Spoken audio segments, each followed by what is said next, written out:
It's not about having the time. It's about consciously choosing how you use your time, because now we do have more flexibility.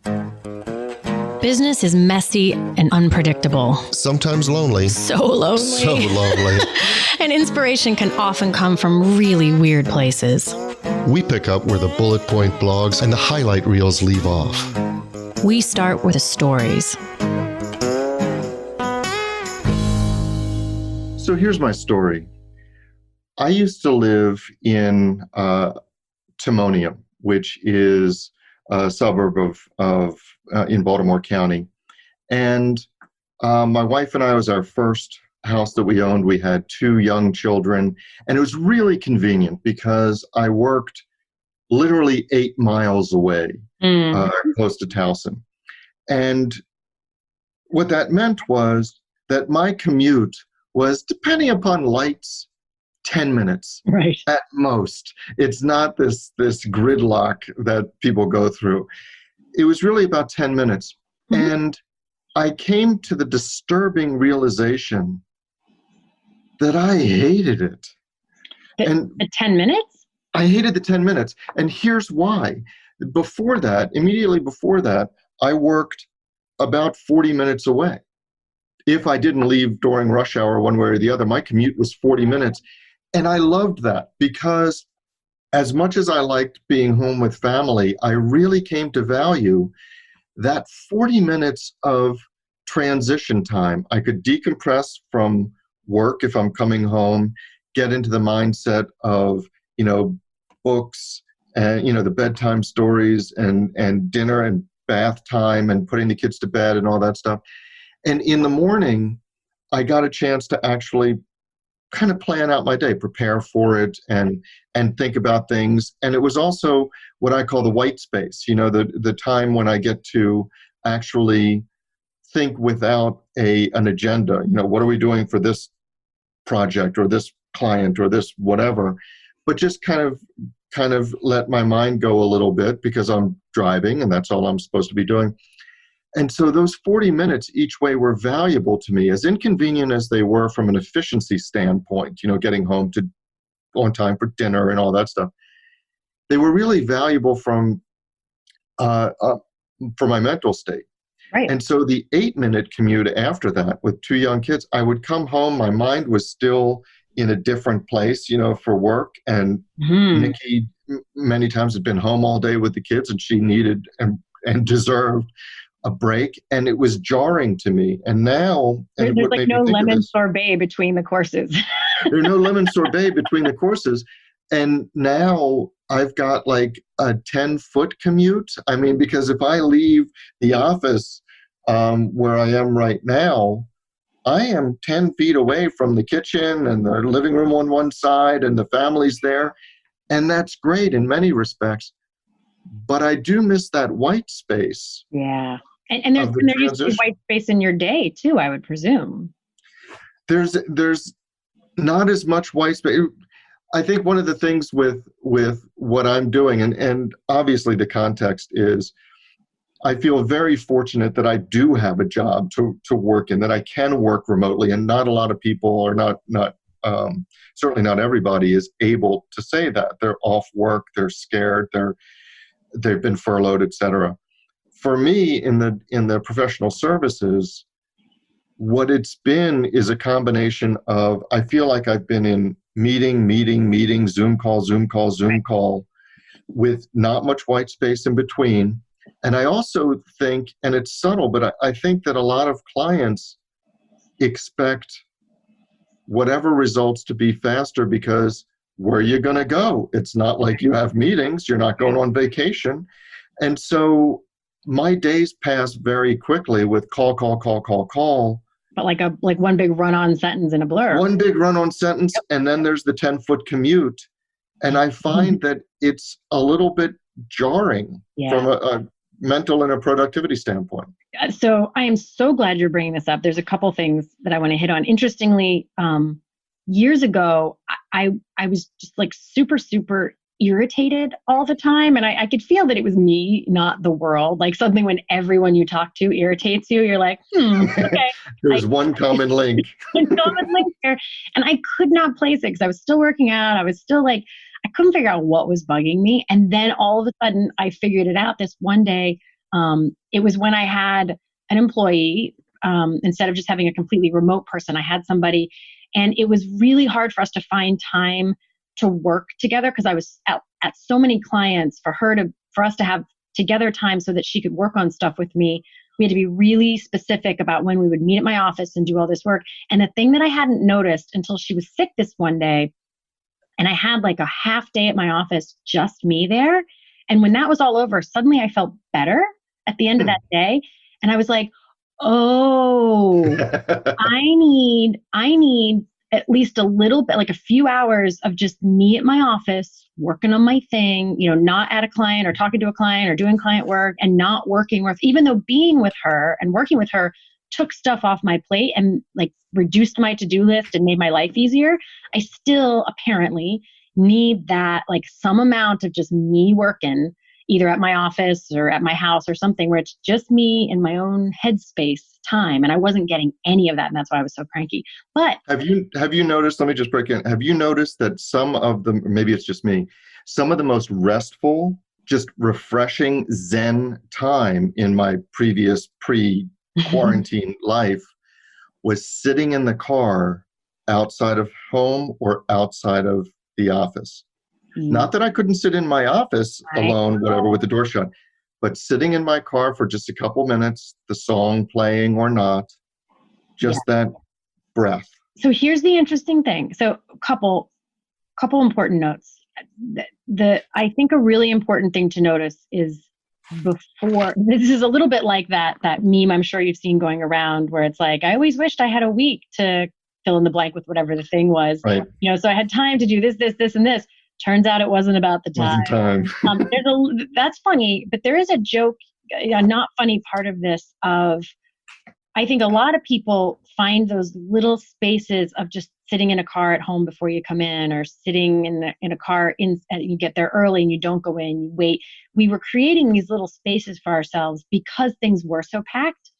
And now many of us suddenly, technically speaking, have more time because now we have no commute. I mean, how long is your commute right now? Like before, right before this was like an hour? Oh, before this, about 30, 35 minutes. Right. So that's at least an hour a day that you have an extra hour in the day, technically speaking. But yeah.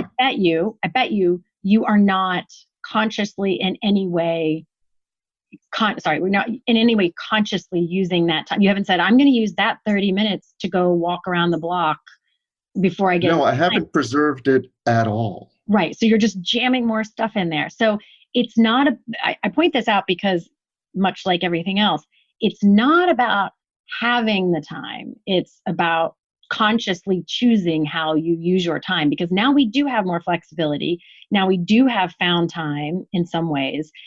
And if we are subconsciously just cramming it with more meetings and less spaces, like I have this practically like pathological practice of like always having a half an hour between any meeting.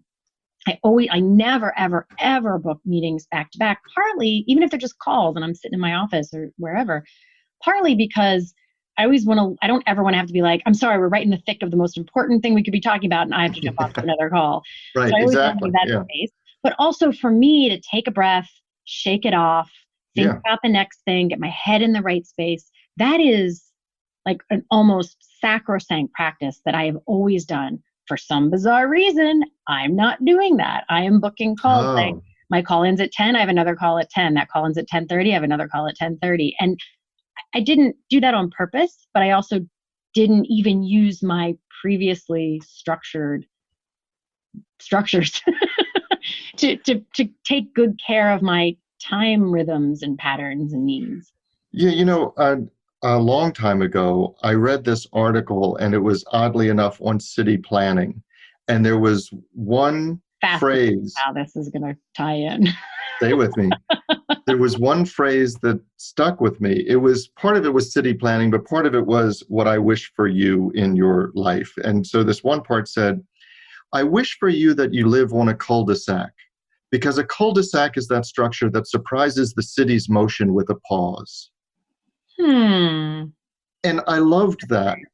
I liked the phrasing. I like the rhythm of the words, but I like the surprising the city's motion with a pause. Hmm. And Very poetic. I have not built in the pause. Yeah. I have figured out, like most people by this point in quarantine, I have figured out a number of things that I had to know about this new working environment. I figured out how to get my devices to talk to each other. Over Bluetooth. I figured out how to hook up my second monitor and use it. I figured out how to print stuff where I never had to do that at home. Right. I figured out more about Zoom than I knew before, breakout rooms and all that stuff. But I haven't figured out how to build in a pause.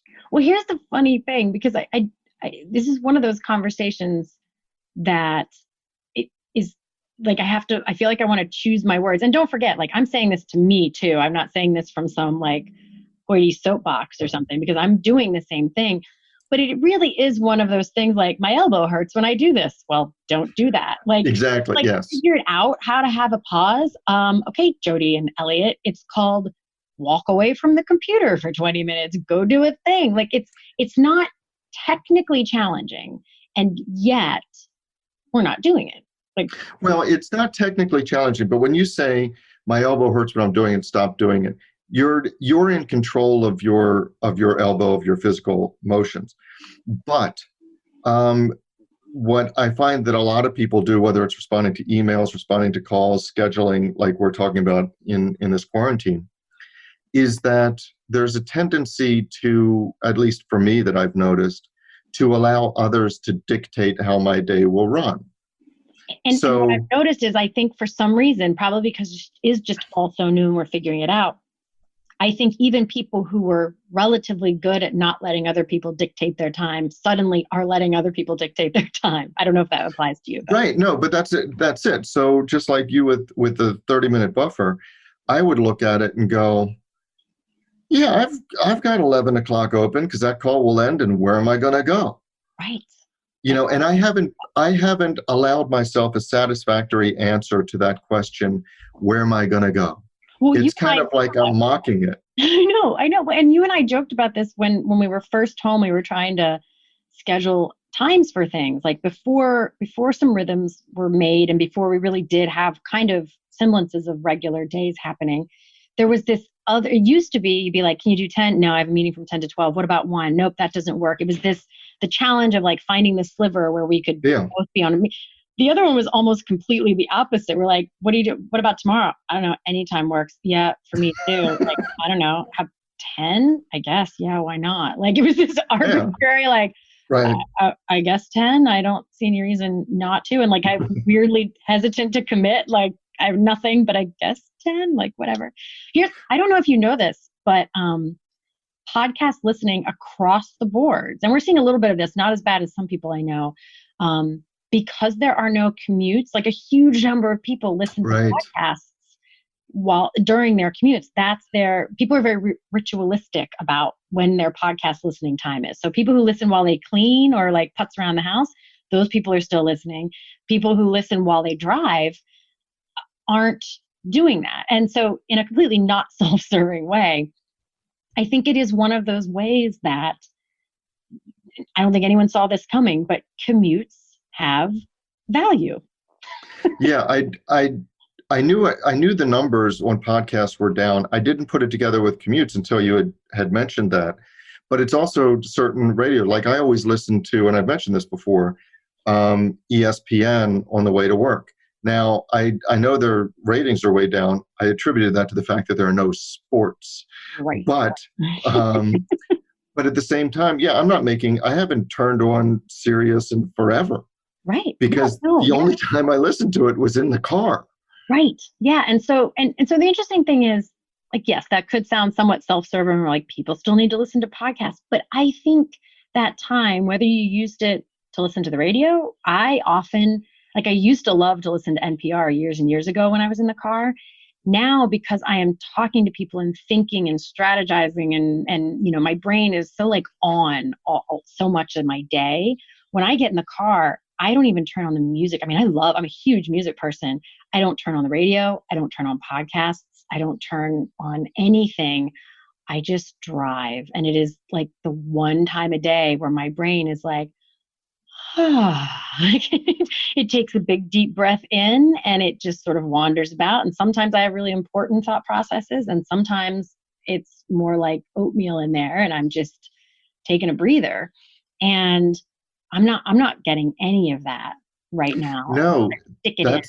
that's exactly right. And when you were saying that, and literally when you went, my brain is like, I realized when you were saying that, that's true. Yeah. I haven't had that in 3+ weeks. And so I will limit how much I completely geek out on neuroscience here, but there's stacks and stacks and stacks of research on the importance of pausing. Like, our brains are built to sprint, not marathon. And if you marathon through your day without breaks, the half-life of the glucose that your brain uses as fuel to make decisions, it is like shockingly short. And then you're just running on fumes for a good portion of the day. So these like little breaks are super, super important. It's interesting. My husband, who's working from here, is as are we all, like, because he's an architect, they run around, he's always in some part of the office talking to somebody. He's always getting up, and because they're relatively, it's a very collaborative field. Yeah. And so he has these little tiny, so he walks through the office. That can be like a 3-minute walk to somebody that talks there for a little while, walks back through, meets somebody in the lunchroom, walks someplace else. Those little, he'll get in 10,000 steps at his office because he's moving around. That has value physically. The importance of physical movement is huge, and a lot of people are just sitting, and that's a whole other topic to do. So the sitting is an issue, but those little tiny breaks are enough. Like, it doesn't have to, we don't need 20-minute naps for these little resurgences of brain fuel. Even just a 2-minute pause or a 5-minute pause is super, super, super important. I've actually I don't know if this is going to work because I just tried it, but I have plugged in a bunch of like 15 minutes to play my guitar or walk outside. I've just instituted, because my kids have become disastrously sedentary as well. Like, they're just sitting all day on classes, and then we all after dinner we'll sit and watch shows together, and I'm like, holy cow, they're not walking around school, they're not doing gym class, they're not doing recess. So every day at 4, this is really funny, I decided every day at 4 we all have to do something physical. If it's nice out, you have to be outside for 1 hour. I don't care what you do, or if we do it all together or separately, but you have to be outside. If it's inside, we'll do something. I have hysterically tied it to ordering another 8 pints of the Taharka Brothers ice cream who deliver, which is just insanely good. I'm like, if you do the hour long, I will buy 8 more pints of ice cream. It's that good. And I'm not ashamed of that, because at least we've done it the last 3 days. So that's good enough. But I think some intentionality around when and how you get your pause. Like, one easy thing you could do in theory, like, actually, let me ask you, because this is a thought I've had. What was your normal commute time? Like 7:30 to, like, I don't know what time. Oh, when did I do it? So I would leave the house generally by about 6:15. And are you just sleeping in now? Yeah, I'm sleeping in now, but because it wasn't just the commute. I would leave around 6:15, and I'd go to the gym. Right. And I'm not going to the gym, right, obviously. And so it's this whole thing. But I'll tell you about the building and the intentionality. What I said to my kids when we started it yesterday, I said to Nikki and the kids, all right, middle of the afternoon, we're going to take 15 minutes and I'm going to do 10% happier. We're going to put because it's videos and meditation. And I just thought I would see how the meditation took with the kids, the mindfulness, the pause, and all that stuff. Just to see, because we can do it together and I can kind of introduce them to it and see if it sticks. Right. Well, you know what? Yeah. Oh, God. Yeah. It's just that building in that intentionality is something that I just came to. And I think you and I were talking about, I won't get into it yet, but the phases, the different phases of the quarantine, Right. from the last day of school feeling Right. to does my office work? Where am I going to work from? Does my monitor work? Can I print? Do my devices recognize each other? Right. That initial frenzied scramble of what do I need? Where do I need it from? Yeah. What do I have to run to Best Buy for? All that stuff. And then do I have clients to work with, or is my business, whatever, and how are we going to do that? And can I get them to accept this new normal for working? Yeah. And then after that, then there was the PPP phase. Right. Then there's the PPP phase, the CARES Act, the EIDL, all of that stuff, the government programs, and where do we fit in? And then I feel like we're entering this other phase where, so this is really what it's going to be like. And so now I think we're at the point of, I know I am, how am I going to build in that intentionality? And here's the weird double, triple pull of all this.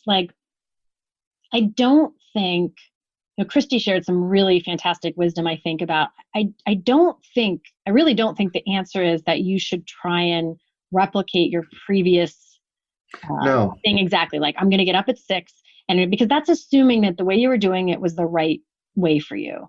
And I was reading a fascinating article recently about everyone saying that they have so much sleeplessness, that they're not sleeping at night. And this person was saying, some of that is absolutely stress and maybe not eating or drinking well, not exercising. There's some bad reasons for that. She said, but don't forget that historically through the ages, this whole concept of an 8-hour sleep is a pretty new thing. That was not how people did. There were more 2 sleeps. You sort of slept early evening, and then people would wake up in the middle of the night for several hours, and that's when they would talk or connect.